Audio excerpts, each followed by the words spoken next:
로마서 7장. 형제 여러분, 율법을 아는 사람들에게 내가 말합니다. 여러분은 사람이 살아있을 동안에만 율법의 지배를 받는다는 것을 모르십니까? 결혼한 여자는 남편이 살아있을 동안에만 법적으로 그에게 매여 있지만 남편이 죽으면 그 법에서 자유롭게 됩니다. 남편이 살아있는데 다른 남자와 결혼하면 그 여자는 간음죄를 짓게 되지만 남편이 죽은 후에는 다른 남자에게 시집을 가도 죄가 되지 않습니다. 형제 여러분, 그러므로 십자가에 못 박히신 그리스도를 통해 여러분도 율법에 대하여 죽었습니다. 이것은 우리가 다른 분, 곧 부활하신 그리스도의 사람이 되어 하나님을 위해 열매를 맺기 위한 것입니다. 우리가 육신의 지배를 받을 때에만 율법에 의해 일어난 죄의 욕망이 우리 안에서 작용하여 죽음에 이르는 열매를 맺었습니다. 그러나 이제는 우리가 얽매였던 율법에 대하여 죽고 거기서 해방되었습니다.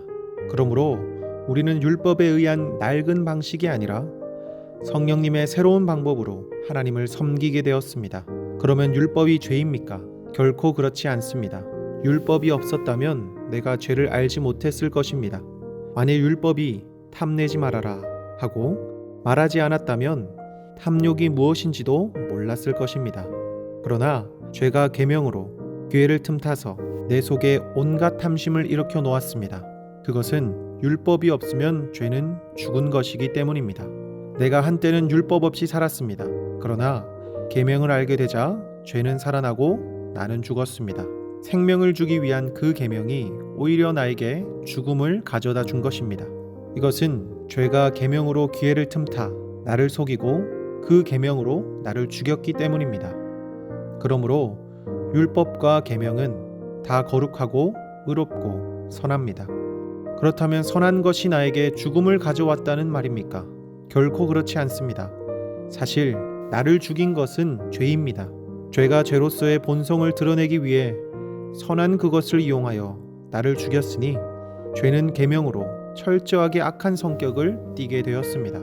우리는 율법이 영적인 것이라고 알고 있는데 나는 육신에 속한 사람이 되어 죄의 종으로 팔렸습니다. 나는 내가 하는 일을 이해하지 못합니다. 이것은 내가 원하는 것은 하지 않고 도리어 원치 않는 것을 하기 때문입니다.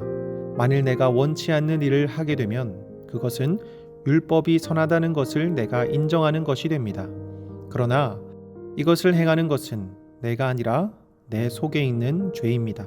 선한 일을 하고 싶어 하면서도 그것을 실천하지 못하는 것을 보면 나의 옛 성품 속에 선한 것이 없음을 알 수 있습니다.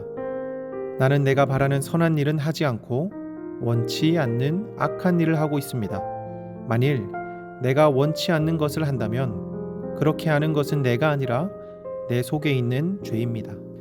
여기서 나는 하나의 원리를 발견했는데 그것은 선한 일을 하려는 나에게 악이 함께 있다는 사실입니다. 나의 내적 존재는 하나님의 법을 좋아하지만 내 육체에는 또 다른 법이 있습니다.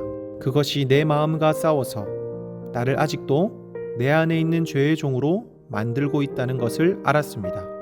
아, 나는 얼마나 비참한 사람인가요? 누가 이 죽음의 몸에서 나를 구해내겠습니까? 우리 주 예수 그리스도를 통해 나를 구원해 주신 하나님께 감사합니다. 아직도 내 마음은 하나님의 법을 따르고 육신은 죄의 법을 따르고 있습니다. 아멘.